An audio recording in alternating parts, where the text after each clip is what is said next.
Hi everybody and welcome to the Rubbin' is Racing Daily Fantasy NASCAR Show, brought to you by FantasyDonks.com, your one-stop shop for everything you need to know to start playing daily fantasy sports.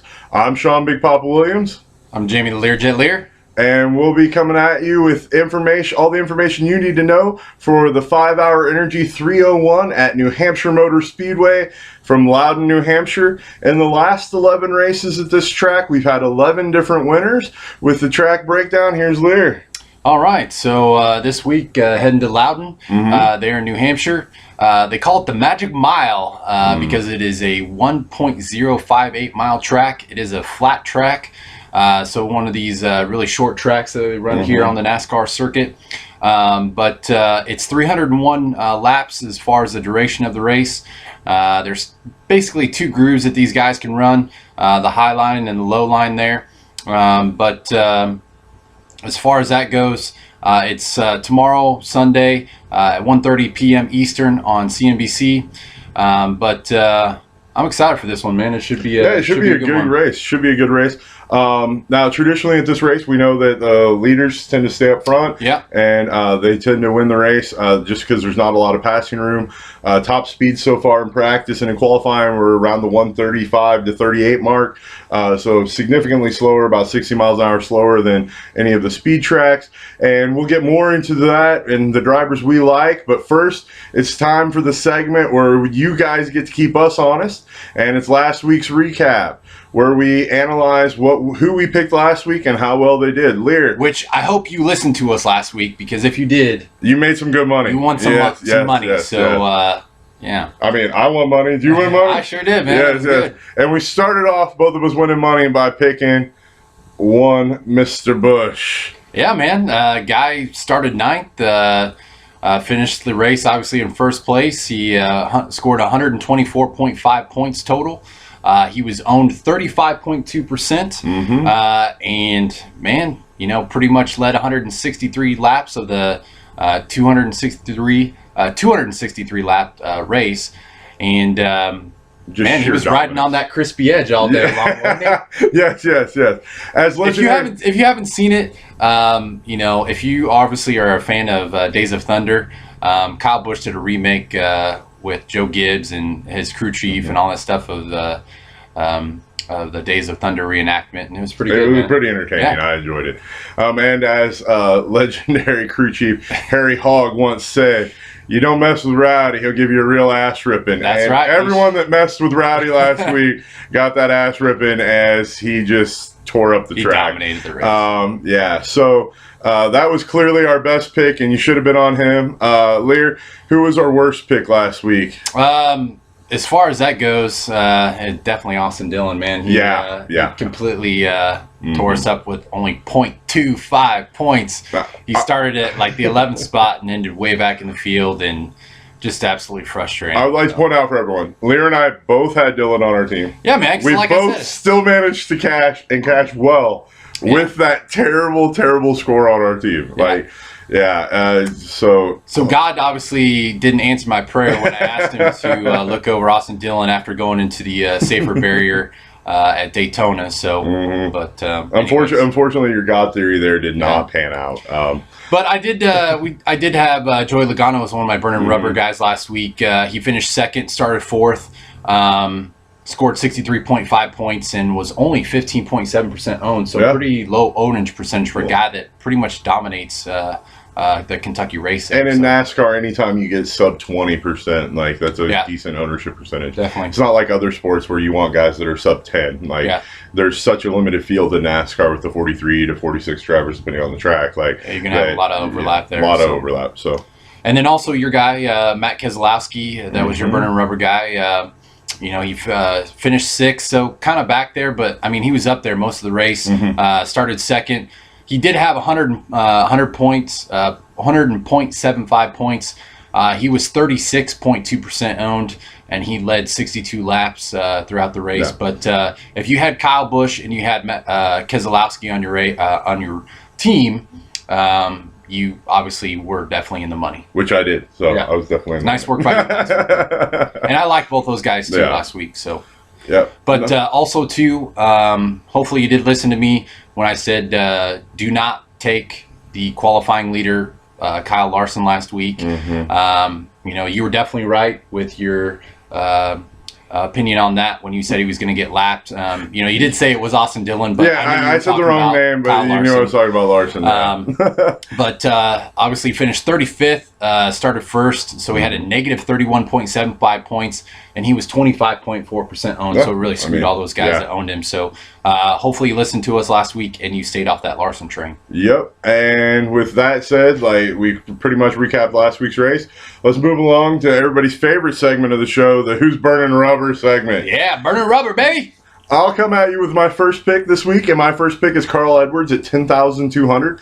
The Missouri boy took the pole this week, running really well, running the fastest laps out there, ran the best in the second session of qualifying this morning, which was shortened once again to rain. Yeah. Well, I don't know what it is with NASCAR and following the rain every weekend. Yeah, it seems like lately the rain's been getting involved with a lot of these qualifying and practice, areas around that, but.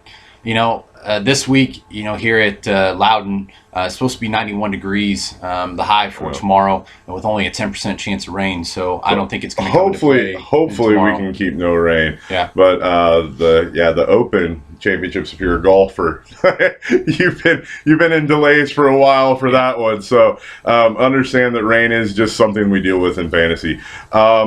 But I look for Edwards to lead a lot of laps.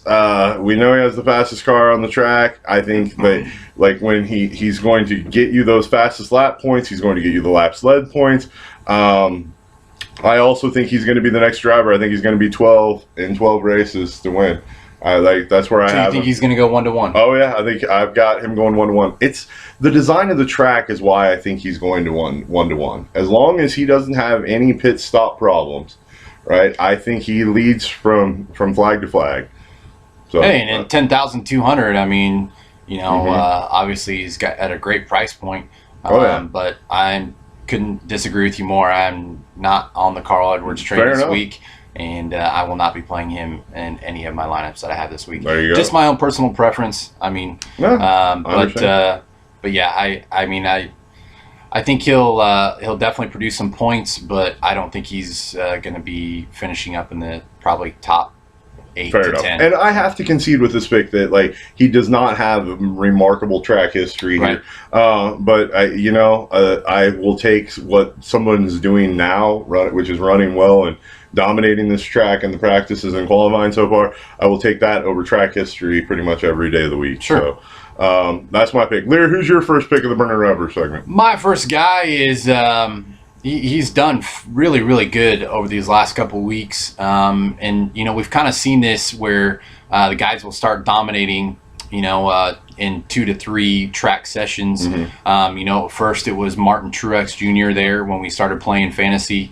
Then it kind of transitioned into Kurt Busch. He's kind of fallen off the plate a little bit.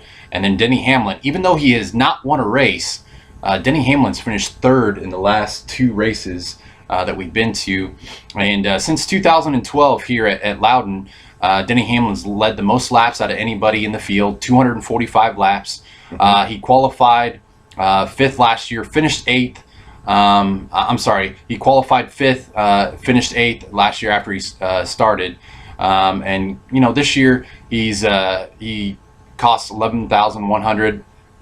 He finished 3rd. Like I said, in the last 2 weeks. So he's got a lot of great momentum on his side, a lot of good experience here at Loudon, and I think he's just going to be up front all day. He's definitely going to get a few pass differential, but I really think he's going to have some of the fastest laps. JGR has been dominating the practice qualifying here and also qualifying. So I think that a lot of the JGR guys are going to be doing well this week. But Denny Hamlin is definitely my #1 burning rubber guy this week for sure. Nice. Dude, I have no problems with it. When you see my lineup later, you'll know exactly why I have zero issue with it. Yeah. My second burning rubber pick is Clint Boyer. I should probably be off of him since he hit my favorite driver that everybody knows, Jeff Gordon, this morning, headed to the garage. But in all honesty, it was not his fault. The guy driving the ARP car backed into him. And so Boyer... He's old because he can't see. Right. Old people causing wrecks. Never heard of such a thing. But... But I probably should have been recommending Gordon because he did get enough points last week that I could recommend him. We did agree upon that, and I'll be eating my words on that one. But you know what? I'm not recommending Gordon this week. I'm instead recommending Boyer. What? What was that? He's not even on my team coming up. Wow. Later. You're good. This is crazy. I know. I wanted to prepare you now so you didn't get a heart attack when I got to my lineup. So, in other words, viewers, this might be the week that Jeff Gordon actually wins a race. Yeah, since I'm not playing him. Right. That's usually how that rolls.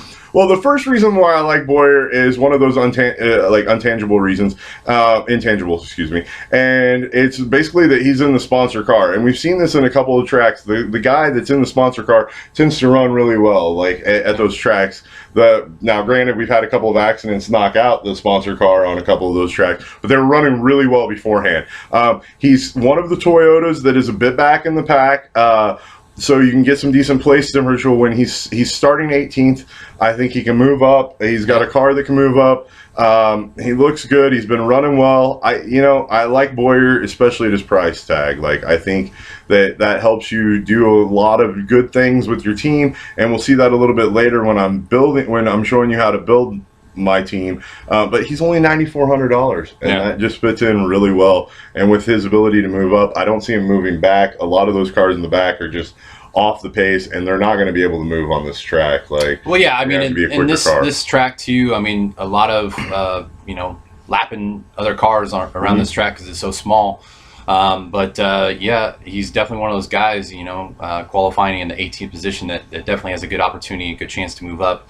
But and also too, like you said, at his price point, you can't beat $9,400 when you're trying to, spend an average of $10,000 per driver. So, and that way it gives you a little bit extra money too to spend on another guy that might have a better chance of getting you some points. Right. It lets you reach up and buy the Carl Edwards of the world and the Hamlins. Yep. So, all right, Lear, who's your second burner rubber pick? My second burner rubber guy is also a JGR racer. Imagine that. Yeah. We both seem to be on JGR and the Toyotas. But Matt Kenseth, he is definitely one of the guys that should finish within the top 5 this week. I'm very confident in that. Last season, he finished 4th after starting 15th. This year, he is starting in the 8th position, so he has a little bit of opportunity to move up there for pass differential, place differential. And like I said, he should finish within the top 5. He's got good history here at Loudon. Over the last 3 years, he's led 152 laps since 2012. So, he's got a lot of, he's raced here tons of times. And then also, like I said, he's, one of those guys that will give you the opportunity to get you some points and hopefully finish first, second, somewhere in there. But also too, he's at 11,200, so a little bit pricey. But you're also paying for the name, you're paying for the history here with this guy. Same with Denny Hamlin. But also, the other guys that I like too a lot. We're not going to talk about them, but obviously Keselowski is another one that a lot of people will be on this week. The guy obviously won last year here, so he is one of those guys that has a lot of good history here at this track. And same with Kyle Busch. Another one of the drivers that people are going to be on is Kane. I went with a little bit of a swerve approach, trying to get the guys that, since we've seen all the different winners here, I tried to go with the guys that I knew would be up in front and some other variations of that. But Keselowski and Busch will also too be up there leading a ton of laps, and they'll stay up front for this whole race, barring some random wreck or some random car issue. So Lear, just a question for you: is the reason why you're on Kenseth and not on Edwards, is that just track history, being that Kenseth is $1,000 more expensive? That also too, Kenseth starting 8th, not 1st. Yeah. And then also, I just, like you said, I like his track history here at Loudon. And you know, he's not dealing with a new team. Like, this is the first time that Carl Edwards is coming to this racetrack with, you know, his new JGR team. Yeah. Last year he was on Roush Fenway. So, you know, they're still learning, you know, together, where, you know, Matt Kenseth has been in the JGR stable for a little while. The analysis is solid. I have no problem with it. Disagree, but hey, that's the world of fantasy, though. Yeah, exactly. Now that we've got the Who's Burning Rubber segment out of the way, it's time for Who's Going to the Garage. And my first pick is Junior again this week. Look, he's 10,300. And the reason that I have him going to the garage is not because I think he's going to wreck or that he can't run here. I think he's too expensive for what he is and what he can do. And sort of like my analysis last week, I don't think that in NASCAR it is smart to overpay for guys that have limited ceilings. Yeah. Right? Like, and I just... It's like last week, like you said, Kevin Harvick, you know, he's 14,300. He was your going to the garage guy. He did finish with 50 points, but he's still, you know, $14,300. Right. You needed him to win the race and lead the most laps, which he didn't do to pay off his price tag. Now granted, Junior is significantly cheaper, but I just don't think he can amass the points to pay off at the 10,300 level. Yeah. Especially when I can buy the guy that's on the pole, that's already going to lead some laps, has the fastest car on the track, and he's $100 less. Like, please give me that all day long. Give me Carl all day long. I'm fading Junior. It's an easy fade for me. Lear, who's your going to the garage pick? And then also too, you know, Junior qualified in the 19th position. Yeah. So, you know, he's just one of those type of guys that he's not one of the small track dominators. He just he doesn't have the history here at the small tracks. You know, he's more the super speedway 1.5 mile track kind of guy. But my going to the garage guy, this might be an easy one for a lot of people to fade. You know, Papa took a larger name guy. I kind of went with a smaller name guy, but a guy that a lot of people will probably use to fill in those spots where you need somebody to be under that, you know, $8,500 price point. But somebody that definitely does not have a good opportunity to finish with a positive points here this week, and based on his area of where he qualified, would be Casey Mears. Casey Mears, he finished last year in the 38th position after starting 31st. So even qualifying 31st last year, he lost 7 positions, and just is not a good small track racing driver. So, and this year he's starting 21st. So I'm sorry, but the guy just does not have any other direction to go but backwards. So I'm definitely off of the Casey Mears train this week. Obviously he's at a good price point, but you know, and I know a lot of people will use him as a filler for their 5 drivers, but I am definitely not on Casey Mears anywhere within my lineups this week. No, and look, great strategy to NASCAR so far this season has been using some of the fillers. But what we've seen from the fillers is when you select a filler, you want a guy that can only get you positive points. You don't want a guy that can fall back. Right. So if you're going to reach for the low-hanging fruit, you want to do it with a guy that's in the bottom of the pack, significantly lower than where he's at, in my opinion. Exactly. And you'll see that here in a second with my line. Because if you're going to survive and, you know, take down one of these GPPs, you know, if you're obviously having to fill in a spot with a guy that costs, you know, a lower amount of money, you definitely want the guys that have finished the lowest. So then at least that way, you know, you're not losing any points for any, you know, place differential from losing any spots. At least you're gaining some if they move up. So. Let's be completely honest in the breakdown here. Last week, had I not had the 0.25, I would have won those contests. Yeah. Like that 0.25. And like, for example, I know a lot of us, I think both of us this week were on Alex Bowman. But if you would have had Alex Bowman last week, who was, you know, $1,300 less than Austin Dillon, he scored a positive 24 points. Right. So, you know, you would have had extra money and a bunch of extra points to play with. So it's all about choosing that right guy and where they qualify and those extra points would have made me a lot more money. Oh yeah, like that 24. And that's where you start to get to that area where 1, 2, 3, 4, 5 points make that much of a difference. A ton of difference, especially in a field of NASCAR where the drivers seem to be bunched up and a lot of people overlap. So with that said, it's time for the Keep Us Honest segment, where you can, the only time that we are the only site out there and the only show that will actually show and give you lineups that we have entered into the tournament, so you can keep us honest and know what we're running and know that what we tell you is not just poppycock, but it's but it's legitimate, and we actually believe in what we're telling you. So my first pick this week, I went with Carl Edwards off the draw at 10,200. I'm not going to pass up a guy that's that's like middle of the upper tier price, that's leading the laps, and that has the chance to get those points, especially and stay up front. Yeah, I mean, the history of this track says that whoever's up front is going to stay up front. That's why I rolled there. I then went with Hamlin and Kansas, both of your picks. Nice. I totally was on that bandwagon as well. Their track history here, plus where they're starting, I like those combinations. And at 11-1 and 11-2 with Carl Edwards at 10-2, and you already know I'm going with Boyer as well at 9-4. That leaves me having to throw one random dart. And as you led to a little while ago, I chose to throw that dart at Bowman. There's not really any chance of him to fall back. I mean, I guess he could fall back. Qualified 40th. Right, I guess he could fall back to 3 spots. Yeah, 40th out of the 43. So, I mean, the guy's been on a good trend lately, and, he should, even if he finishes 30, that he's going to have a good, 20 to 30 points somewhere in there. As long as he can avoid a wreck, he should be able to pile on some points, just in pass differential and place differential, just by people wrecking out or having engine failures, the normals.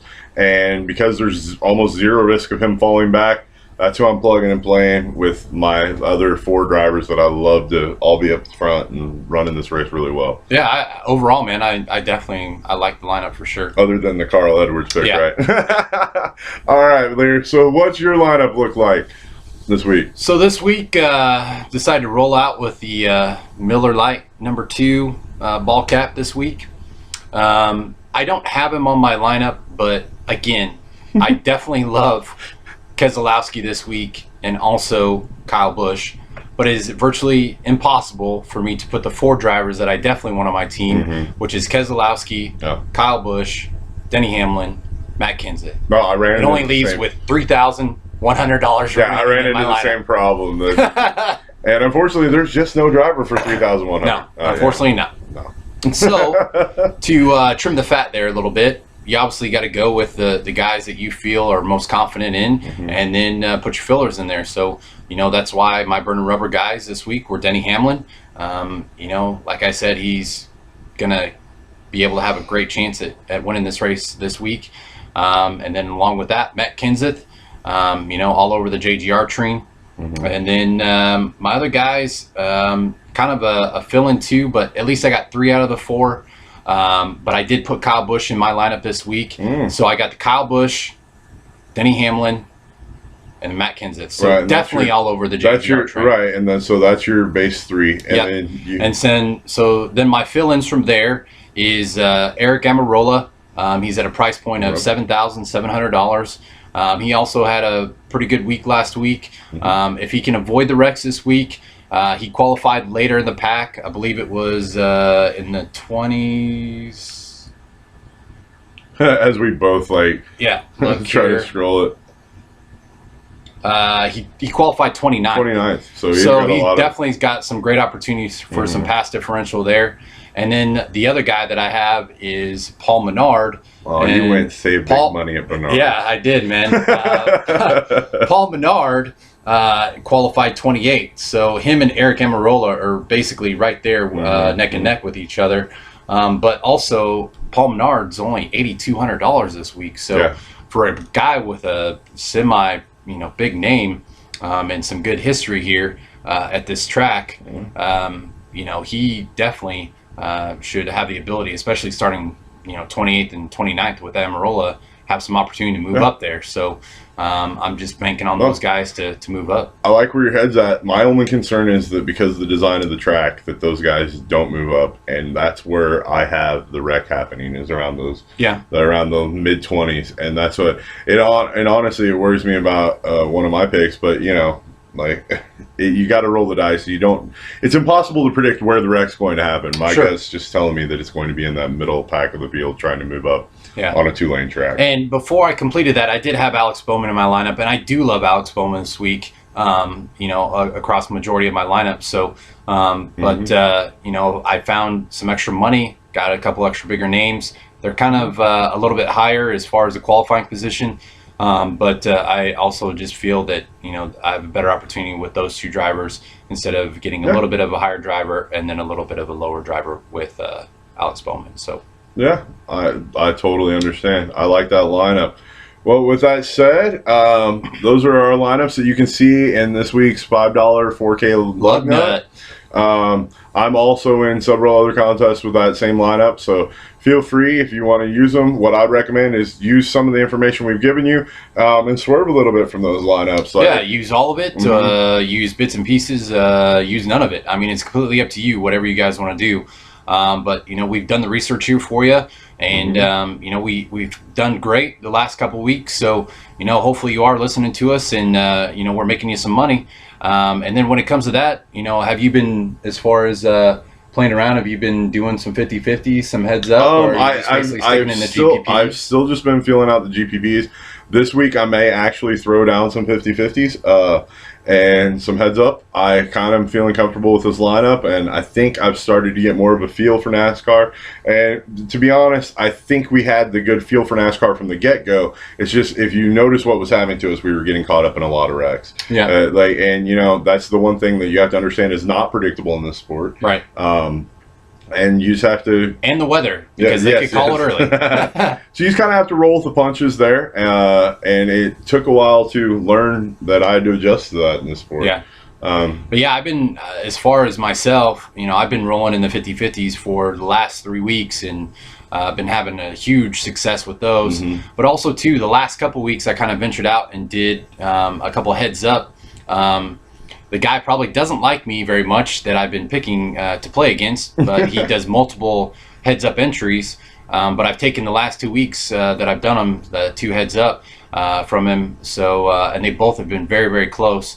This last week, I won by less than 1 point. It was like 228 to 227.25. Wow. It was unbelievable. That's a great heads-up match. That really is. With that said, we want to thank you guys for watching. We want to remind you to like, share, favorite, subscribe on YouTube, Twitter, Facebook, all the sites. Remember, submit any questions or comments that you guys have. Yeah, I mean, definitely you guys out there, if you're playing fantasy NASCAR, you know, maybe you're definitely one of the ones that you play all the time, or anything like that. I mean, we just love to interact with you, if you just want to throw us a question. But if you're also too one of those newbies that have come in and don't really know kind of what's going on, but you're intrigued, you like maybe NASCAR as a fan, but don't really know how to get involved. Yeah, definitely hit us up too, and we can help you out any way that we can to share the love for the fantasy NASCAR communities. And we'll answer any questions from who should I start over who to what's the best sort of strategy or explanation of points or scoring, whatever you guys need, whatever you feel like you want an answer to, feel free to ask it, and we will answer it to the best of our knowledge. And if we don't have that answer, we will find it for you to give it to you. Definitely. So with that said, don't forget to check out our sponsor site, fantasydonks.com. Great information for all the different sports.